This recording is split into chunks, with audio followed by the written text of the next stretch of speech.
A paz do Senhor, meus amados irmãos. Bem-vindo a mais um estudo bíblico. Antes de mais nada, eu gostaria de sempre salientar para vocês que esse estudo bíblico começou lá no livro de Mateus e vocês podem acessar a esse conteúdo indo no perfil do canal, vão lá na aba playlist em Estudo Bíblico Mateus e Estudo Bíblico Marcos para que vocês tenham acesso aos demais vídeos de estudo bíblico. Amém? Deus abençoe a todos e vamos para o vídeo. Escondi a tua palavra no meu coração, para eu não pecar contra ti. Bendito és tu, ó Senhor. Ensina-me os teus estatutos. Com os meus lábios declarei todos os juízos da tua boca. Folgo mais com o caminho dos teus testemunhos do que com todas as riquezas. Em teus preceitos meditarei e olharei para os teus caminhos. Alegrar-me-ei nos teus estatutos. Não me esquecerei da tua palavra, Guimel. Faze bem ao teu servo, para que viva e observe a tua palavra. Desvenda os meus olhos, para que veja as maravilhas da tua lei. Senhor, meu Deus e meu Pai, Criador dos céus e da terra, muito obrigada, Senhor, por esses momentos que nós dedicamos ao estudo da sua palavra. Revela, Senhor, os nossos olhos e ouvidos espirituais para que possamos verdadeiramente compreender essa palavra. Senhor, capacita essa serva aqui que te pede, Senhor.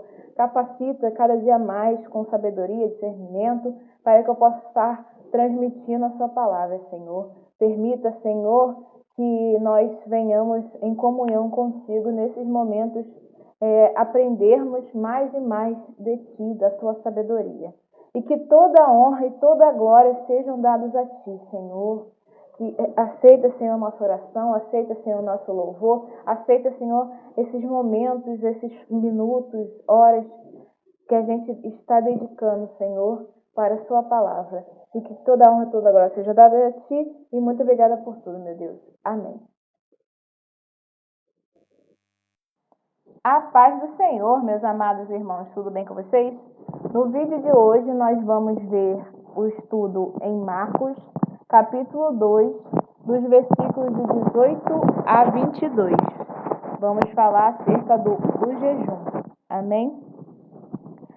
Marcos, capítulo 2, versículo 18, diz assim: Ora, os discípulos de João e os fariseus jejuavam, e foram e disseram-lhe: Por que jejuam os discípulos de João e os dos fariseus, e não jejuam os teus discípulos?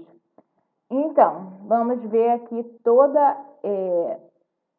vamos destrinchar, né, esse versículo para a gente tentar entender. Leiam também depois Mateus capítulo 9, dos versículos 14 a 17. Aqui no canal já tem esse estudo de Mateus 9, né, dos versículos 14 a 17. E também Lucas capítulo 5, versículos de 33 a 39. Né? Então, os discípulos de João e os discípulos dos fariseus viram, né, ficaram observando os discípulos do Senhor Jesus, né, e eles viram que em comum entre eles, né, os discípulos de João Batista e dos fariseus, que eles jejuavam, né, e os discípulos de Jesus não. E aí eles não compreendendo o porquê os discípulos de Jesus não jejuavam, eles foram em comum, né, juntos, perguntar por que os discípulos de Jesus não jejuavam. Então, ora, os discípulos de João e os fariseus jejuavam e foram e disseram: Por que jejuam os discípulos de João e os dos fariseus e não jejuam os teus discípulos, né? Então, eles foram lá e perguntaram ao Senhor Jesus isso. Versículo 19. E Jesus disse-lhes: Podem, porventura, os filhos das bodas jejuar enquanto está com eles o esposo? Né? O Senhor Jesus perguntando. Enquanto tem consigo o esposo, não podem jejuar. Né? Jesus esclareceu, né, o propósito do jejuar. Elementos essenciais e familiares estavam envolvidos nas metáforas usadas por Jesus em resposta à pergunta sobre o jejum, né? Jesus rejeitou o jejum porque o esposo ou noivo, a metáfora para Deus no Antigo Testamento, estava ali, né? Então o noivo estava ali entre os discípulos, né? Contudo, quando o esposo ou o noivo fosse embora, então o jejum começaria, né? A morte de Jesus não foi especificamente mencionada aqui, porque ainda não havia chegado o tempo para tal que revelação, para ele lembra que em várias passagens o Senhor Jesus revela o quê? Que ele seria entregue aos não-judeus, né? Que ele seria morto e que ao terceiro dia ele iria ressuscitar, né? Mas aqui ainda não era o momento de dar essa revelação para as pessoas, né? Continuando, eu já vou voltar nesse versículo 19, mas eu vou terminar de ler até o versículo 22, e aí eu volto para falar sobre esse versículo 19. Versículo 20. Mas dias virão em que lhes será tirado o esposo, e então jejuarão naqueles dias, né? Então, estando num casamento, né, os amigos do noivo, nós vemos em Mateus falando sobre os amigos do noivo, né? A gente pode até dar uma passadinha lá, só para pegar um gancho para mim poder falar a respeito de toda essa passagem, né? Mas, continuando, mas dias virão em que lhes será tirado o esposo, e então jejuarão naqueles dias. Então, quando o esposo, o noivo, for retirado do meio deles, aí sim eles vão começar o quê? A jejuar. Versículo 21. Ninguém costura remendo de pano novo em veste o quê? Em veste velha, porque o mesmo remendo novo rompe o velho e a rotura fica maior, né? Então, se a gente pegar um pano novo, né, e tentar costurar uma blusa, uma veste velha com um pano novo, o que vai acontecer? O mesmo remendo novo rompe o velho, né? E o buraco vai ficar maior, né? Por quê? Porque aquela costura, aquele material novo, ele não tem a mesma natureza não, mas está num momento diferente do que aquela roupa velha, entende? E a rotura fica maior. Então, se você pegar um pano novo para costurar um pano velho, né?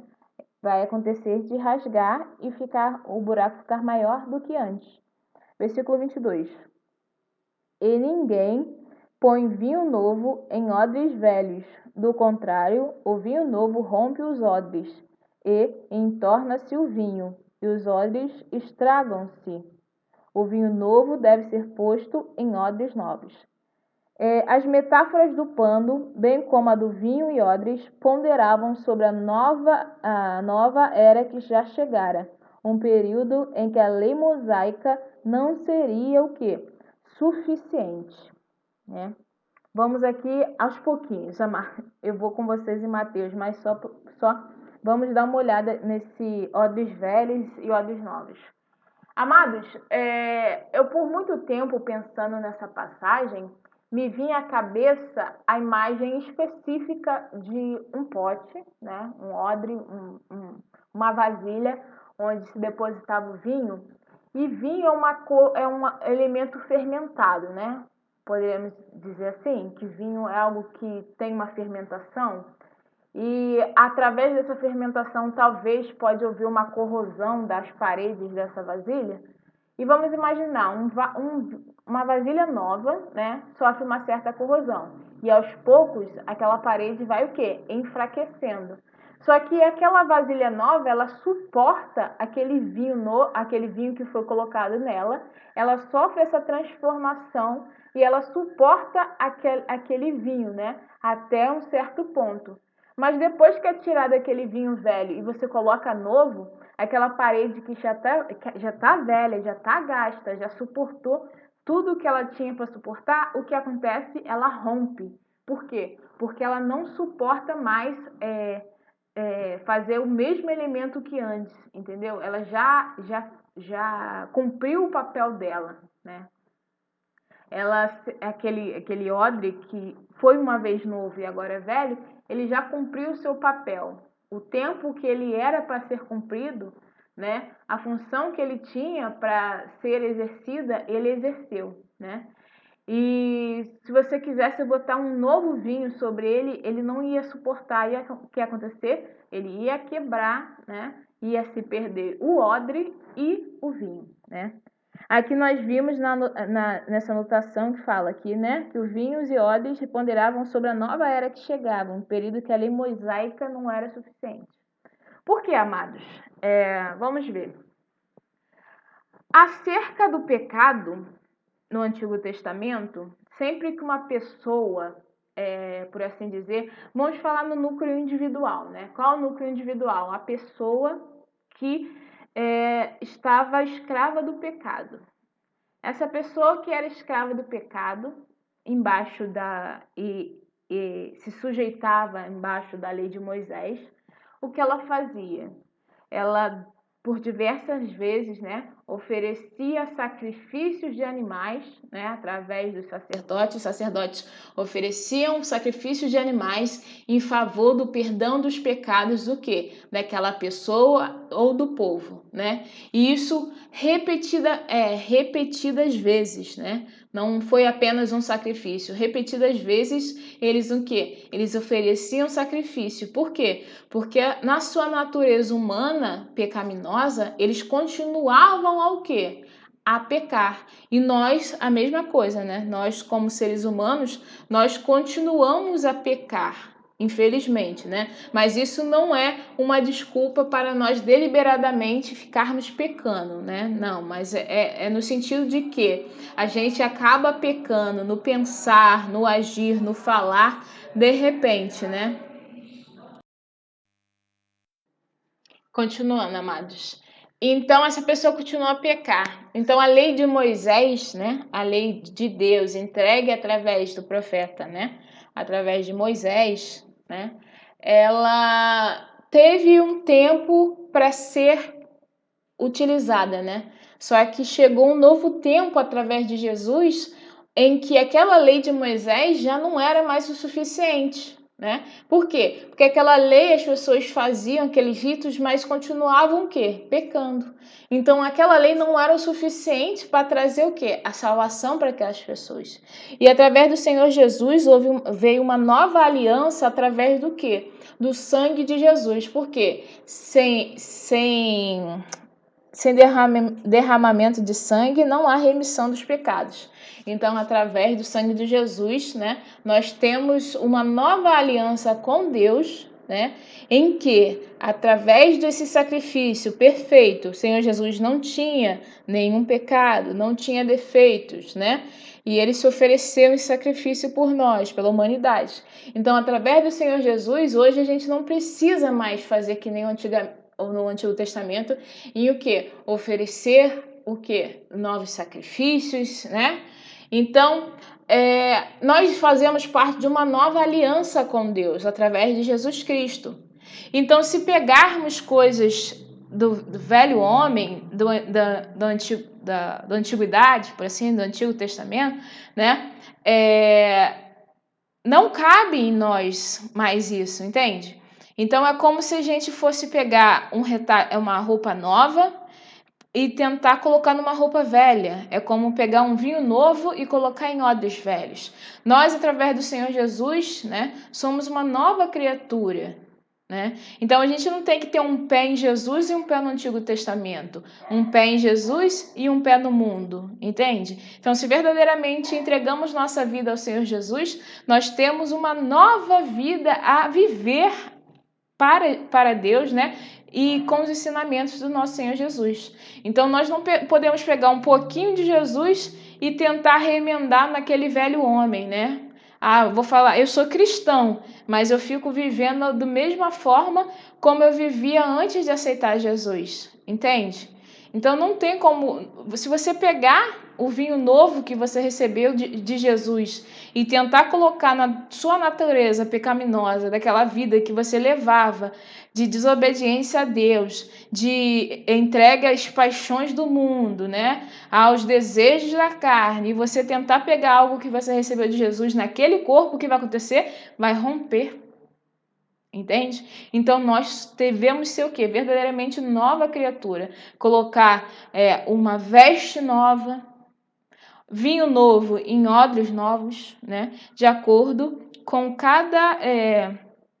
com o que cada um, né, receber do Senhor Jesus. Eu falei com vocês que eu vou lá em Mateus, então vamos lá rapidinho em Mateus 9:14 a 17. Deixa eu dar uma lida aqui com vocês. E eu vou voltar lá em Marcos 2:19 para a gente dar ter uma visão um pouquinho melhor, né? Vamos lá, Mateus capítulo 9, versículo 14 diz assim: Então chegaram ao pé dele os discípulos de João, dizendo: Por que jejuamos nós e os fariseus muitas vezes e os teus discípulos não jejuam? E disse-lhe Jesus: Podem porventura andar tristes os filhos das bodas, enquanto o esposo está com eles, né? Dias, porém, virão em que lhes será tirado o esposo, e então jejuarão.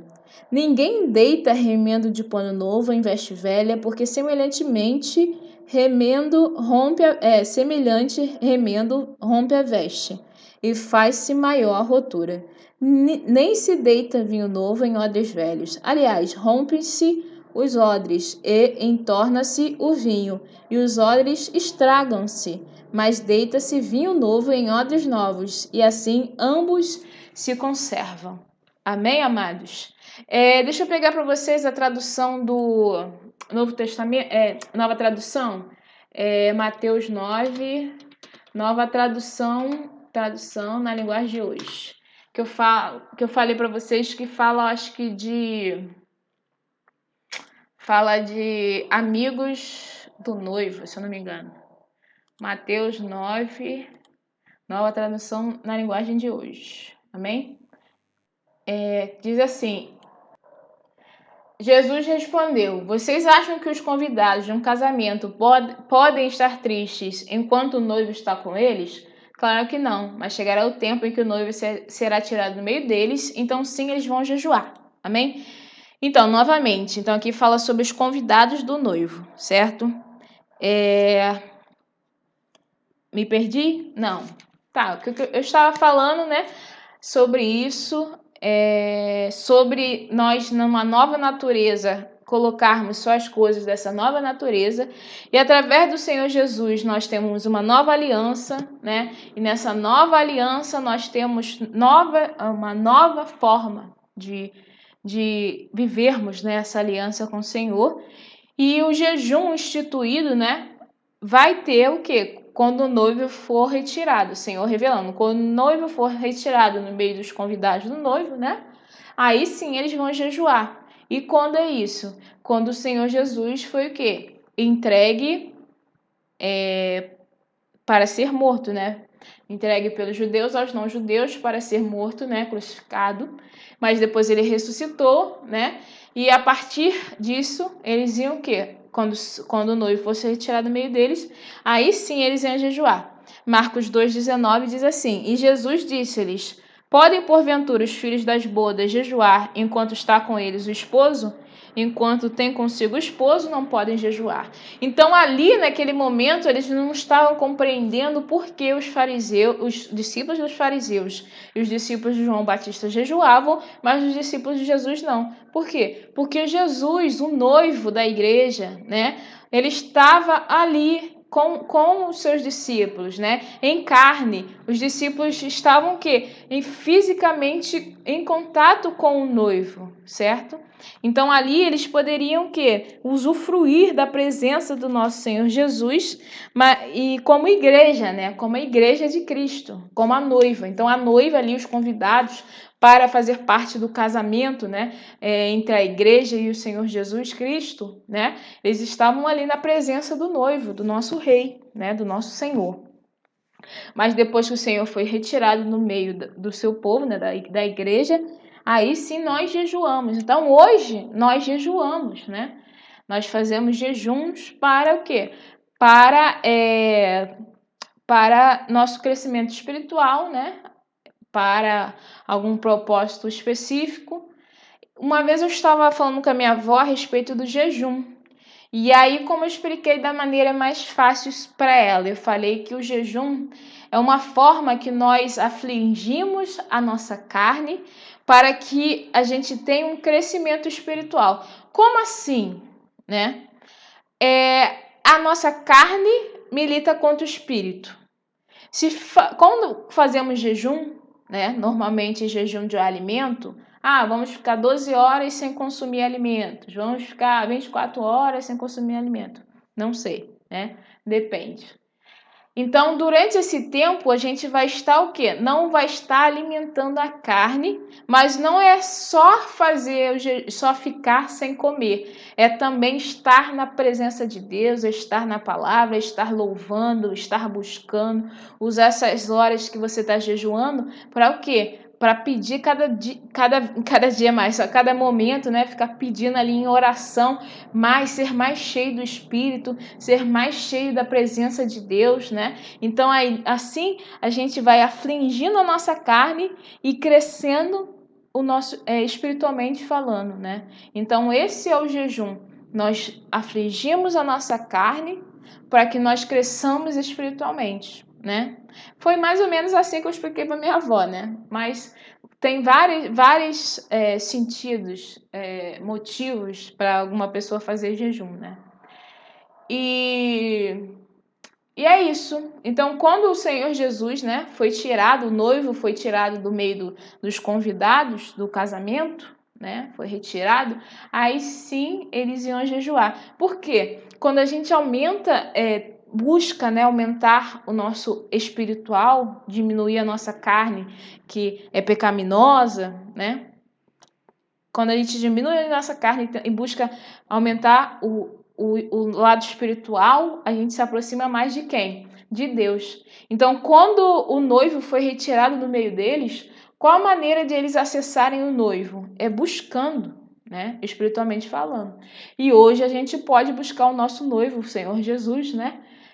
Que foi retirado do meio da gente aqui na terra, falando fisicamente que ele estava, né, pregando na Galileia, Jericó, Cafarnaum, né, para o povo de Israel.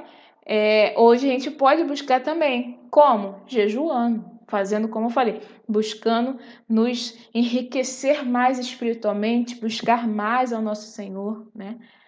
E para termos acesso a Ele, para nos sentirmos cada dia mais próximos a Ele. E é isso, amados. Eu acho que deu para dar um além do que a gente já tinha falado lá em Mateus, né? Que lá em Mateus a gente também tinha falado um pouco sobre isso, e agora estou aqui em Marcos falando sobre a mesma passagem, mas tentando dar uma alongada, talvez, para a gente compreender um pouco mais, né? Então, por isso que esse vídeo aqui ficou um pouco mais longo. E é isso, amados. Deus abençoe a todos e até o próximo vídeo.